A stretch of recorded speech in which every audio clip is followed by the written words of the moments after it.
Hello everyone, welcome to my YouTube channel. तो आज के हमारे इस वीडियो में हम हमारे मिडाइवल का जो पार्ट है इसे आगे कंटिन्यू करेंगे। लास्ट के जो लेक्चर्स थे उनमें हमने हमारा जो डायनेसिटी था that is of Gahadavalas of Kannauj, इसको हमने डिस्कस किया। डिटेलिंग में हमने इनके बारे में डिस्कशन कर लिया था। That was completed in the previous lectures.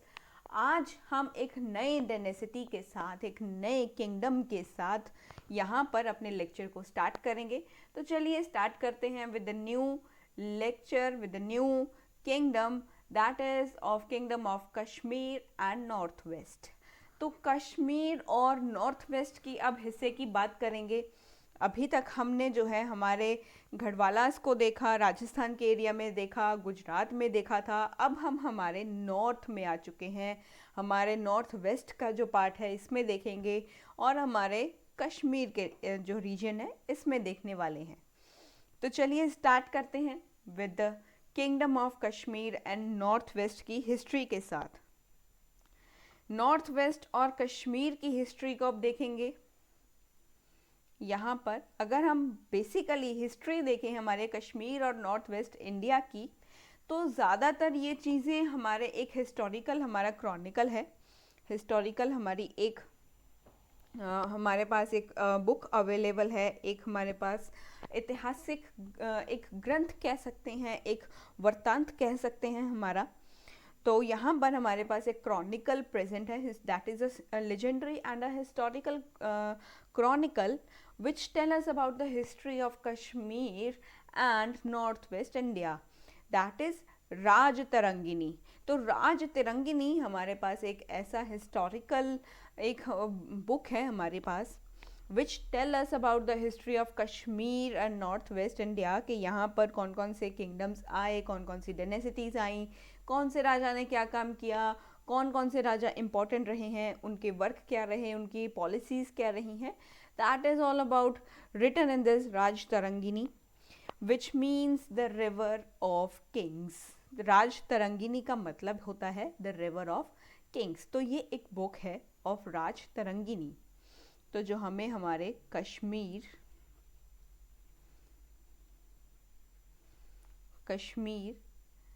And north west India की जो हिस्ट्री है, इसकी जो हमें हिस्ट्री मालूम होती है वो हमें पता चलती है फ्रॉम अ हिस्टोरिकल क्रॉनिकल। एक क्रॉनिकल प्रेजेंट है हमारे पास, अवेलेबल है, जिसका नाम है राज तरंगिनी। राज तरंगिनी, राज तरंगिनी एक हमारा हिस्टोरिकल क्रॉनिकल है हमारा ये। इसमें से कई चीज़ें हमारे पास ली गई हैं जो कश्मीर और नॉर्थ वेस्ट इंडिया के हिस्ट्री के बारे में हमें चीज़ें बताती हैं। तो अगर हम बात करें, probably it is written in 12th century CE in Sanskrit. तो ये संस्कृत लैंग्वेज में लिखी हुई है। हमारी Raj Tarangini is written in Sanskrit language and around 12th century CE के अराउंड इसे लिखा गया था। तो इसे लिखने वाले कौन थे? एक कश्मीरी ब्राह्मण थे, हमारे कश्मीरी ब्राह्मण थे जिनका नाम है कलहन। कलहन ने राज तरंगिनी को लिखा and it is very important. कई बार यूपीएससी ये क्वेश्चन डायरेक्टली पूछ लेता है कि राज तरंगिनी के राइटर का नाम आपको ऑप्शन में दिया होता है, या कई बार मैच द कॉलम के फॉर्म में भी वो आपसे पूछ सकता है। तो ये चीज़ें इंपॉर्टेंट हैं, बुक्स और उनके राइटर्स आप हमेशा याद रखिए। This is the perspective and the factual thing regarding the prelims. तो ये प्रीलिम्स के रिगार्डिंग चीज़ें हैं जो हमें याद रखनी होती हैं। राज तरंगिनी एक बुक है जिसे 12th सेंचुरी के अराउंड लिखा गया था and it is written in Sanskrit language. तो राज तरंगिनी जो है हमारी, ये 12th सेंचुरी CE के अराउंड इसे लिखा गया था, संस्कृत में लिखा गया था, संस्कृत में इसे लिखा गया था। और इसे लिखने वाले कौन थे? बाय कश्मीरी ब्राह्मण थे एक। ये कश्मीरी ब्राह्मण हैं जिनका नाम है कलहन। कल्हन ने राज तिरंगिनी को लिखा था। कल्हन एक जो है कश्मीरी ब्राह्मण है। जो भी इस राज तिरंगिनी में लिखा हुआ है वही चीज़ें हमें मालूम है। ज़्यादा हमें इस बुक से जो है बाहर कुछ भी नहीं पता। इस बुक में जो लिखा है कल्हन के बारे में या किसी भी राजा के बारे में, वो सब जो है हमें यहीं से ही पता चलता है। इससे ज़्यादा हमारे पास कोई भी जानकारी उपलब्ध नहीं है। तो यहाँ पर इसके अलावा जो भी जानकारी होगी, बहुत ज़्यादा जो इन्फॉर्मेशन है वो हमारे पास अभी अवेलेबल नहीं है। हालांकि जो इस बुक में लिखा गया है वही हमें पता है, इससे ज़्यादा हमारे पास जानकारी नहीं है। तो आगे अगर हम इसके बारे में बात करें, it is possible that his father Champak, जो कल्हन के फादर थे वो चंपक थे। यू कैन जो है रिमेंबर आप इन्हें कर सकते हैं from very famous character of Champak Lal Gada. आप उनसे मेमोराइज कर सकते हैं, just to memorise, not to comparison of it. ठीक है, मैं उनको कंपेयर नहीं कर रही हूँ। तो आपको ये चीज़ें सिर्फ एज अ मेमोराइज करने के लिए, आप उन चीज़ों को फॉर लंबे समय के लिए आप उनको याद रख सकें। हर चीज़ को मेमोराइज करने के एक शॉर्ट चीज़ें होती हैं, शॉर्ट ट्रिक्स होते हैं, कुछ टैक्टिक्स की वजह से हम इन चीज़ों को जो है हम याद रख सकते हैं। जो है कई बार जो है इस तरह के इंसिडेंट हमारे साथ हो जाते हैं कि हमें वो चीज़ें याद हो जाती हैं। तो यहाँ पर एक इंसिडेंट, एक ट्रिक के फॉर्म में मैंने आपको बताया है कि जो कल्हन है, कल्हन के फादर जो हैं, आप उन्हें चंपक लाल गड़ा, एक कैरेक्टर जो है, it is a very famous character ITV की दुनिया में। सब टीवी के एक बहुत अच्छे कैरेक्टर हैं हमारे चंपक लाल गड़ा जी। आप उनसे इनको जो है मेमोराइज कर सकते हैं कि कल्हन के फादर चंपक हैं। और चंपक जो है हमारे, चंपक मिनिस्टर माने गए हैं। दैट ये मिनिस्टर थे in the court of Harsh Shah of Kashmir. Kashmir में एक राजा थे जिनका नाम है हर्ष। उनके दरबार में ये एक मिनिस्टर थे, उनके कोर्ट में ये एक मिनिस्टर हुआ करते थे। तो ये एक हम मान सकते हैं, इट इज़ पॉसिबल, ये एक पॉसिबिलिटी है हमारे पास, दैट हिज फादर चंपक, इनके पिता चंपक जो थे वो मिनिस्टर थे in the court of Harsha of Kashmir. तो कल्हन के फादर का नाम क्या होगा? इनके फादर हैं चंपक लाल नहीं, Champak. It's just to memorize you people, ताकि आप जो है हंसते खेलते चीज़ों को याद करना सीख जाएं। हिस्ट्री बोरिंग सब्जेक्ट है, नाम याद नहीं होते, टाइमलाइंस याद नहीं हो पाती हैं। तो just to make fun, to introduce the fun in this subject, ये चीज़ें आपको इजीली मेमोराइज हो जाएंगी। जब आप इन चीज़ों को एज अ फन करके समझने की कोशिश करोगे, दिमाग से पढ़ने की कोशिश करोगे, तो ऑब्वियस सी बात है ये चीज़ें आपको भी याद हो जाएंगी। ये this is not a big matter. हर चीज़ जो है आपके पास, हिस्ट्री बहुत बड़ा सब्जेक्ट है, जोग्राफी बहुत ही बड़ा सब्जेक्ट है, पॉलिटी भी बहुत बड़ा सब्जेक्ट है, and as a main subject Indian economy आपका बड़ा है। तो उन सब चीज़ों में जो है आप एकदम से उलझ जाते हो, उस जाल में फंस करके रह जाते हो, ताकि आप जो है वो चीज़ों को अच्छे से मेमोराइज नहीं कर पाते।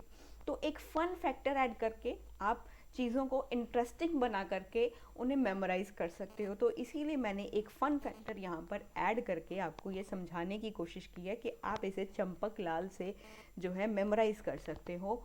तो चंपक जो थे यहाँ पर हमारे मिनिस्टर थे in the court of Harsha. तो ये एक मिनिस्टर थे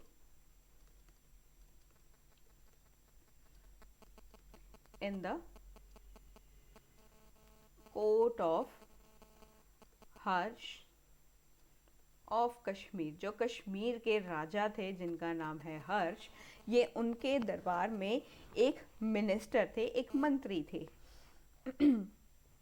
जो अर्लीस्ट हिस्टोरिकल सोर्सेस हमारे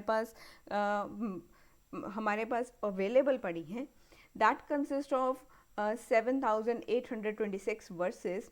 जो हमारा ये राज तरंगिनी है, राज तरंगिनी की एक ये हमारा हिस्टोरिकल एक क्रॉनिकल हमारे पास प्रेजेंट है। इस हिस्टोरिकल सोर्स में, ये जो हिस्टोरिकल सोर्स है इसमें कम से कम अगर हम देखें तो हमारे पास 7,826 वर्सेस पड़े हैं हमारे पास। तो यहाँ पर अगर हम देखें तो इस हिस्टोरिकल सोर्स में 7826 वर्सेस, और हम कह सकते हैं इन्हें श्लोक यहाँ पर प्रेजेंट हैं इस हिस्टोरिकल सोर्स में। इस हिस्टोरिकल सोर्स में लगभग 7826 वर्सेस आज भी प्रेजेंट हैं, जिन्हें डिवाइड किया हुआ है, जिन्हें जो है वो डिवाइड किया हुआ है, डिवाइडेड इनटू 8 बुक्स। इन्हें 8 जो बुक्स हैं उनमें डिवाइड किया हुआ है। इन बुक्स को बोला जाता है तरंगास। इन बुक्स को बोला जाता है तरंगास और वेव्स। तरंगास और वेव्स से इन्हें जो है यहाँ पर एज इन्हें रिप्रेजेंट किया जाता है, इन्हें बोला जाता है कि इन 8 बुक्स के नाम हैं तरंगास। तो 7826 श्लोकास हैं, जिन्हें आगे डिवाइड किया हुआ है 8 बुक्स में, और जिन्हें कहा जाता है, इन्हीं 8 किताबों को कहा जाता है तरंगास। आगे अगर हम यहाँ पर बात करें तो in the early 7th century की, तो हमारे पास एक डायनेसिटी हमें दिखाई देती है, दैट इज़ करकोटा डायनेसिटी। एक हमारे पास डायनेसिटी आती है, दैट इज़ करकोटा डायनेसिटी। इसके जो रूलर्स हैं वो इस्टेब्लिश करते हैं अपना शासन कश्मीर में। तो करकोटा डायनेसिटी के शासक अपना शासन इस्टेब्लिश करेंगे कश्मीर में, और अर्ली 7th सेंचुरी के अराउंड ये अपना शासन यहाँ पर स्थापित कर लेंगे। तो 7th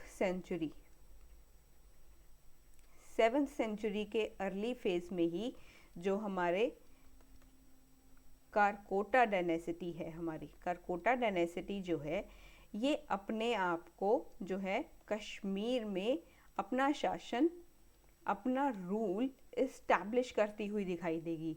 ये अपना रूल यहाँ पर स्थापित कर लेगी। The dynasty marked the rise of Kashmir as a power in the central Asia and in the northern India. तो यहाँ पर इसका जो है राइज होता है हमारे सेंट्रल एशिया में, नॉर्थर्न इंडिया में। और आगे अगर हम हमारे करकोटा डायनेसिटी के बारे में बात करें तो इसके जो फाउंडर हैं, it was founded by Durlabhvardhan. तो करकोटा डायनेसिटी के जो है हमारे इसकी स्थापना जो है वो कश्मीर में हुई थी। किसने की थी? That is founded by, founder का नाम याद रखेंगे, फाउंडेड बाय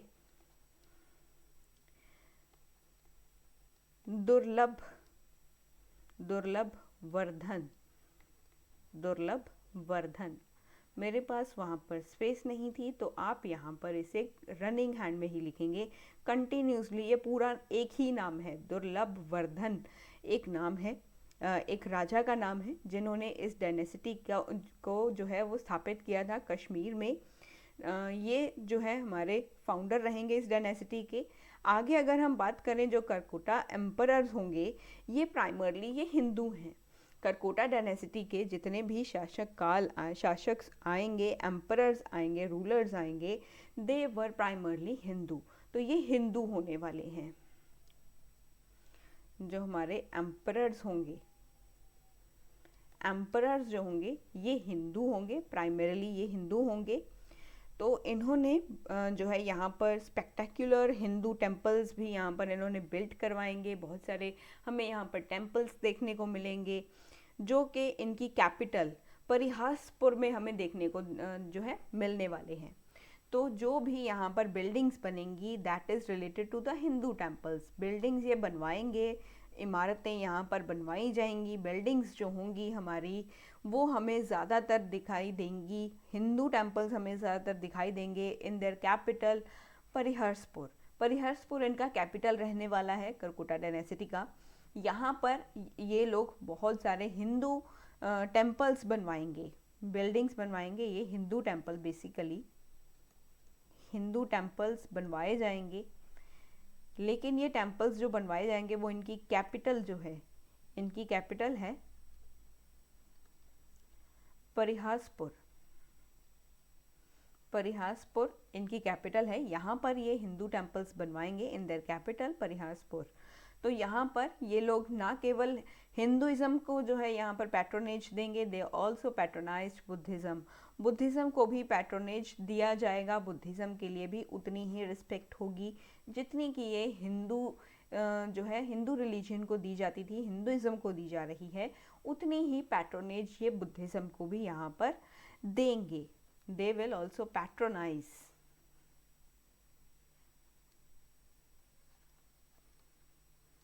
पैट्रोनाइज्ड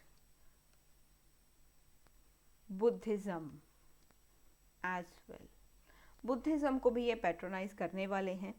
और यहाँ पर हमें जो है स्तूपास, चैत्यास, विहारास भी हमें देखने को मिलने वाले हैं। अगर बुद्धिज़्म को इन्होंने पैट्रोनाइज किया है तो ये सब चीज़ें भी इन्होंने बनवाई ही होंगी, एंड ये सब चीज़ें भी हमें इनके जो है राज्य में दिखाई देने वाली हैं। आगे अगर हम बात करें with the starting of this dynasty, that is Karkota dynasty. अब कारकोटा डायनेसिटी को देखेंगे हम। कारकोटा डायनेसिटी, कारकोटा डायनेसिटी को देखें तो यहाँ पर सबसे पहले जो हमारे किंग को हम यहाँ पर डिस्कस करेंगे, दैट विल बी दुर्लभ वर्धन।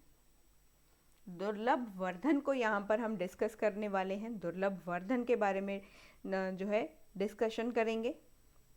इनका जो टाइम पीरियड है दैट इज़ अराउंड 598 से लेकर के 634 CE तक का इनका टाइम पीरियड हमें देखने को मिलेगा।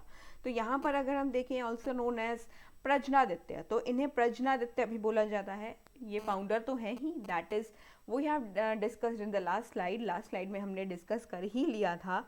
तो ये फाउंडर तो थे ही, और इन्हें प्रज्ञादित्य भी जो है उस नाम से भी इन्हें जाना जाता है, प्रज्ञादित्य।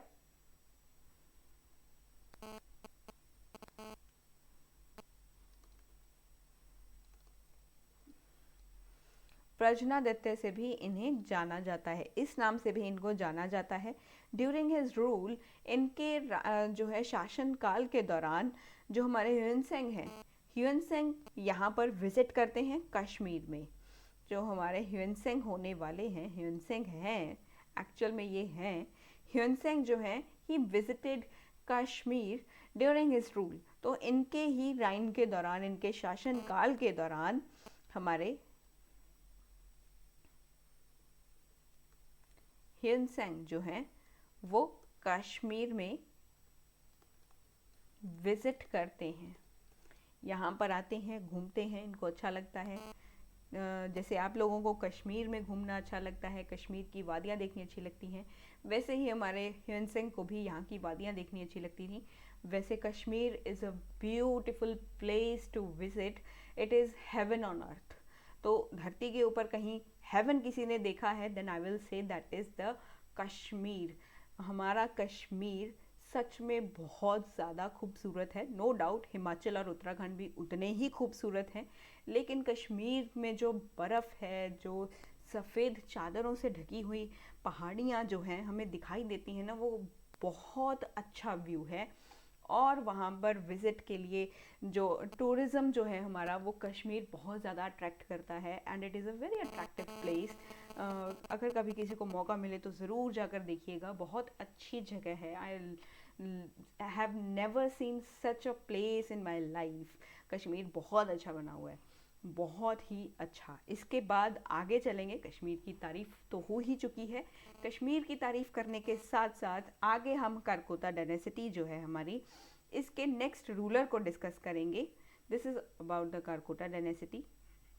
कारकोटा डायनेसिटी जो है यहाँ पर हमारे पास आएगी। कारकोटा डायनेसिटी के नेक्स्ट रूलर जो हैं दैट इज़ ललितादित्य। ललितादित्य, ललितादित्य जो है it is the next ruler, और इन्हें कहा जाता है मुक्तापिड़ा। मुक्तापिड़ा, इनका जो टाइम पीरियड है दैट इज़ अराउंड 697 से लेकर के 733 CE तक का इनका टाइम पीरियड हमें देखने को मिलेगा। एंड हमारे जो ललितादित्य हैं, ललितादित्य बहुत ही इलस्ट्रेशियस किंग हैं इस डायनेसिटी के, बहुत ही पॉपुलर हैं, बहुत ही ज़्यादा। एक यहाँ पर अगर हम कहें तो इन्होंने बहुत सारी प्राप्तियाँ इन्होंने की हैं, एंड इन्होंने अपने राज्य को एक्सटेंड करने की भी इनके पास पावर थी। इन्होंने अपने राज्य को एक्सटेंड किया। अगर यहाँ पर मैं एक मेन और स्पेसिफिक पॉइंट यहाँ पर मेंशन करूँ, देन ये जो है हमारे इलस्ट्रेशियस किंग हैं, extend the power of Kashmir. Kashmir की पावर को इन्होंने जो है बहुत ही अपने एकदम से जो है beyond the normal mountain limits तक ये लेकर के गए हैं। माउंटेन्स की जो हमारी लिमिट है, जहाँ पर इन्होंने बहुत ज़्यादा जो है फैलाया है अपने राज्य को जो है इसका विस्तार किया है, जो है पहाड़ियों तक, जो हमारे पर्वत हैं, पर्वत की जो सीमाएं हैं वहाँ तक ये अपने राज्य को लेकर के गए हैं।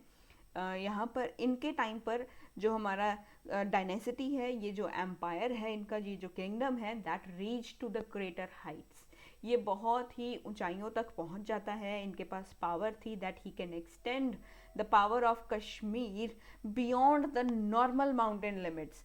जो आम हमारे पहाड़ियाँ हैं, उनके जो पर्वत हैं हमारे, उनकी सीमाओं से परे भी बहुत दूर दूर तक उनकी जहाँ पर सीमाएं आती हैं, उनकी लिमिट्स जहाँ तक आती हैं, उस लिमिट से बियॉन्ड लेकर के ये अपने राज्य को लेकर के गए हैं। आगे अगर हम बात करें, देन ललित आदित्य जो थे, he has ability to vanquish Turks, Tibetans, Bhutias, Kambojas और इस तरह के और भी जो हमारे हम छोटी छोटी जो डायनेसिटीज़ जो थी हमारी, उनको ये डिफ़ीट करने की ताकत भी रखते थे, जो है उनको यहाँ से हटाने की भी ये ताकत रखते थे। He is very powerful. ये जो है इनके पास एबिलिटी थी to vanquish the Turks, the Tibetans, the Bhutias, Kambojas and the others. हमारे पास जो ललित आदित्य हैं, ललित आदित्य एबल टू वैनक्विश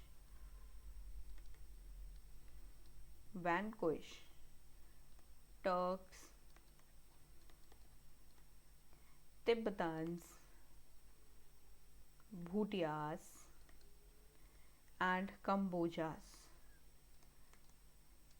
अगर आगे हम इनके बारे में बात करें तो जो हमारे कलहन हैं, Kalhana he is a Kashmiri ब्राह्मण जिन्होंने राज तरंगिनी को लिखा है। कलहन इनके बारे में बहुत सारी चीज़ें बढ़ा चढ़ा कर भी बताते हैं।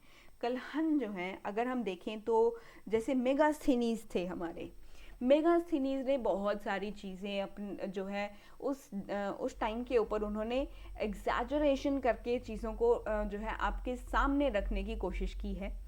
बहुत सारी चीज़ें जो थी उन्होंने बढ़ा चढ़ा कर बताई थी। ऐसा कुछ था भी नहीं, पता नहीं उनको कहाँ से दिखाई दे रहा था। वो एक कमरे में बंद थे, इमेजिनेशन कर रहे थे। बहुत अच्छी इमेजिनेशन है उनकी। वो चाहते तो एक फ़िल्म भी रिलीज़ कर सकते थे, उनकी इतनी ज़्यादा अच्छी इमेजिनेशन थी हमारे मेगास्थनीज की। उन्होंने भी चीज़ें जो थी वो एग्जैजरेट करके लिखी थी, बढ़ा चढ़ा कर लिखी थी। और वैसे ही हमारे कलहन ने भी किया। कलहन ने भी ललित आदित्य के बारे में बहुत सारी चीज़ें बढ़ा चढ़ा कर बताई हैं।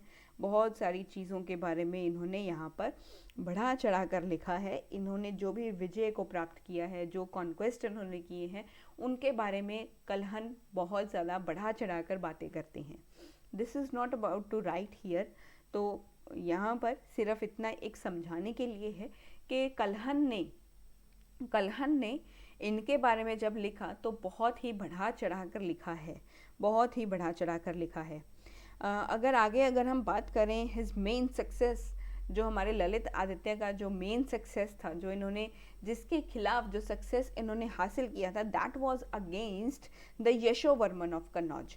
कन्नौज के यशोवर्मन के खिलाफ इन्होंने जो है एक मेन सक्सेस इनका जो है वो यशोवर्मन के खिलाफ था। उसके ऊपर इन्होंने जो है विजय को प्राप्त किया। वो सक्सेसफुल रहे उनसे जो है फाइट करने के लिए, उनसे आगे जो है यहाँ पर जो भी इनकी राइवल्स थे, जो इनके बैटल्स हो रहे थे, यशोवर्मन के साथ, उनमें इन्होंने बहुत ही अच्छा सक्सेस प्राप्त किया है, बहुत ही अच्छा जो है यहाँ पर इनको सक्सेस मिला है। जो मेन सक्सेस इनको मिला that was against Yashovarman of Kannauj. ये एक मेन सक्सेस था जो यशोवर्मन के खिलाफ इन्होंने हासिल किया था। इनकी ज़िंदगी का जो मेन सक्सेस था, जैसे आपकी ज़िंदगी का मेन सक्सेस है आईएएस, आईपीएस और आईएफएस बनना, और भी कई इस तरह के एस्पिरेंट्स होंगे who want to become an IRS. IRS भी आप में से कई बनना चाहते होंगे, और भी हमारे पास सर्विसेज अवेलेबल पड़ी हैं इन द यूपीएससी। यूपीएससी में कितनी सारी जो है हमारे पास ऑप्शंस अवेलेबल हैं, लेकिन मोस्टली सभी की फाइट आईएएस के लिए होती है। आपका जो है मेन सक्सेस वो आईएएस बनना है। जब आप आईएएस बन जाओगे देन आपको जो है वो दुनिया की पूर्ण जो है खुशियाँ मिल जाएंगी, एकदम से संतुष्टि मिल जाएगी।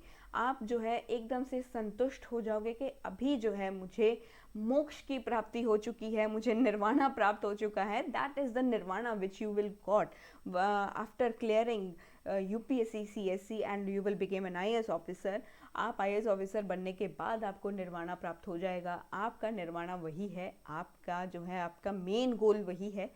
You want to succeed in this field, आप इस फील्ड में सक्सीड करना चाहते हो, आप आईएएस बनना चाहते हो। This is your aim, this is your goal of your life, the achievement of your life, the big achievement, this is the big achievement in your life. आप इसे हासिल करना चाहते हो तो आपकी ज़िंदगी का मेन सक्सेस क्या होगा? आईएएस बनना। ललितादित्य की ज़िंदगी का मेन सक्सेस क्या था? वो था यशोवर्मन ऑफ कन्नौज के ऊपर विजय को प्राप्त करना, इनको हरा देना। तो वो इनके अगेंस्ट था, ललित आदित्य का जो मेन सक्सेस था was against king Yashovarman of Kannauj, against king Yashovarman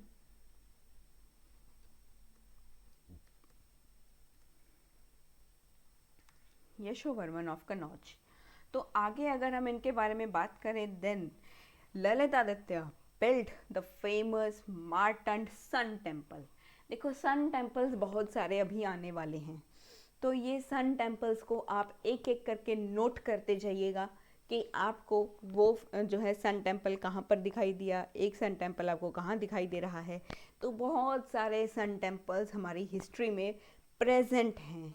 तो यहाँ पर आपको यूपीएससी कंफ्यूज करने के लिए कुछ भी पूछ सकता है, वो कुछ भी पूछ लेगा। सन टेम्पल बहुत सारे हैं, उनके जो है यहाँ पर आप उनके नेम्स नोट कीजिएगा अपनी नोटबुक्स के ऊपर, उनकी जगहें नोट कीजिएगा कहाँ पर जो है आपको वो जगह मिल रही है। ये मार्तंड सन टेम्पल जो है ये हमें अनंतनाग डिस्ट्रिक्ट जो है हमारी कश्मीर में एक अनंतनाग डिस्ट्रिक्ट है वहाँ पर मिलता है। And it is build by Lalitaditya, ये ललितादित्य ने बनवाया था। आप इसे भी नोट कीजिए, वो चीज़ों को नोट करके यहाँ पर अपने पास रखिए। इसे जो है हम वैसे हमारे आर्ट एंड कल्चर के सेगमेंट में कंप्लीट करेंगे, इसके बारे में डिस्कस भी करेंगे कि ये दिखता कैसा है, कैसा बनाया गया था, किस तरह की इसकी फीचरिंग हुई है हमारे मार्तंड सन टेम्पल की।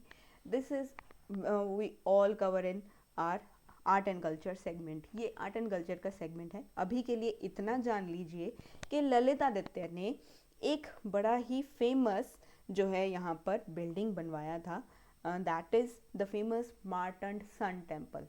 मार्तंड सन टेम्पल हमारा कश्मीर में है, अनंतनाग डिस्ट्रिक्ट में। ये बहुत इम्पोर्टेंट है, यहाँ पर ये बहुत ही इम्पोर्टेंट है और ये सबसे पुराना मंदिर है। It is the oldest known sun temple in India, और ये सबसे पुराना मंदिर जो है हमारे इंडिया में सबसे पुराना मंदिर था ये, जो हमारे ललितादित्य ने बनवाया था।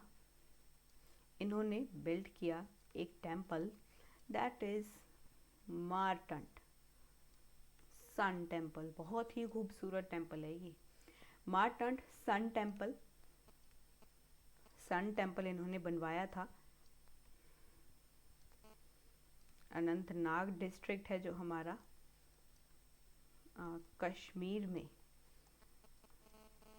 ये इन्होंने बनवाया था और ये सबसे पुराना है and was also one of the biggest temple complexes of the time. और उस समय के जितने भी टेम्पल कॉम्प्लेक्सेस हमने देखे हैं, जितने भी बिल्डिंग्स हम देखेंगे, उनमें से ये सबसे बड़ा, सबसे बिगेस्ट टेम्पल कॉम्प्लेक्सेस में से एक होने वाला है हमारा जो मार्तंड सन टेम्पल है।